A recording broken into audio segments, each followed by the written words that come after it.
Husband வந்து ஒரு architect கம்பெனிலேருந்து ஆர்டர் எடுத்திருக்கேன் அப்படின்னு சொல்லிட்டு 2, 3 நாள் ரொம்ப பிஸியாக இருக்கும். வெட்னஸ்டே வரையும் என்னை டிஸ்டர்ப் பண்ணாதீங்க அப்படின்னு வந்து சொல்லிட்டாங்க. இன்னைக்கு அதனால காலையில் பாப்பாவையும் கூட்டு போய் ஸ்நாக்ஸ்லாம் எதுவும் வந்து வாங்கி தரலையா, சரி இன்னைக்கு நம்மளே வந்து யாஷ்விக்கு வந்து ஸ்நாக்ஸ் ரெடி பண்ணி கொடுக்கலாம் அப்படின்னு சொல்லிட்டு வீட்டில் சப்பாத்தி மாவு இருந்துச்சு. சப்பாத்தி மாவு நம்ம நார்மலாக பேசிவோம் பார்த்தீங்களா சப்பாத்திக்கு, அதே மாதிரி பிசைஞ்சு எடுத்துக்கிட்டு நமக்கு தேவையான ஷேப்பில் வந்து குட்டி குட்டியாக கட் பண்ணி எடுத்து எண்ணெயில் போட்டு பொரிச்சு எடுத்தால் நல்லா க்ரன்ச்சியான ஸ்நாக்ஸ் வரும்.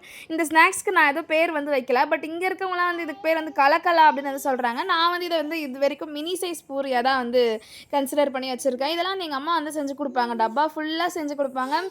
டக்குன்னு ஒரு ஹாஃப் டேலே வந்து காலி ஆயிரும். நல்லாயிருக்கும் சாப்பிட்றதுக்கு. நல்லா இதை வந்து நமக்கு எந்த டெக்ஸ்சரில் வேணுமோ அந்த டெக்ஸ்சரில் வந்து எடுத்துக்கலாம். சாஃப்டாக வேணும்னா சாஃப்டான கன்சிஸ்டன்சியில் எடுத்துக்கலாம். நான் வந்து கொஞ்சம் க்ரன்ச்சியாக வேணுன்றதுனால கொஞ்சம் நல்லா செவர விட்டு வந்து எடுத்துருந்தேன்.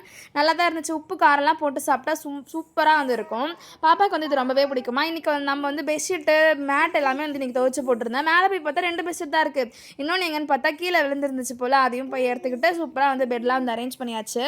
டெய்லியும் இந்த பொம்மைலாம் கீழே கொட்டி வைக்கிறதா எடுத்து வைக்கிறதே எனக்கு பெரும் வேலையாக இருக்குது. அதனால் இன்றைக்கி நீயே எடுத்து வைன்னு சொல்லிட்டு அவள்கிட்டே கொடுத்தாச்சு. அவளும் வந்து சூப்பராக வந்து பொம்மைலாம் எடுத்து வச்சுட்டு கூடையை கொண்டு போய் வைக்க வேண்டிய இடத்துல வச்சாச்சு. இன்றைக்கி மேட்லாம் துவைச்சு போட்டதுனால வீடெல்லாம் வந்து சூப்பராக பெருக்கிட்டு எல்லாத்தையும் பண்ணிவிட்டு மேட்டெல்லாம் அதோட இடத்துல வந்து போட்டாச்சு. இன்றைக்கி ஹஸ்பண்ட் நைட்டு வரப்போ மாம்பழம் வந்து வாங்கிட்டு வந்திருந்தாங்க. டாட்டா ஏசியில் வந்து விற்றுருந்தாங்களாம், நல்லாயிருக்கும்னு நினச்சி வாங்கிட்டு வந்திருந்தாங்க. நல்லா தான் இருந்துச்சு மாம்பழம்.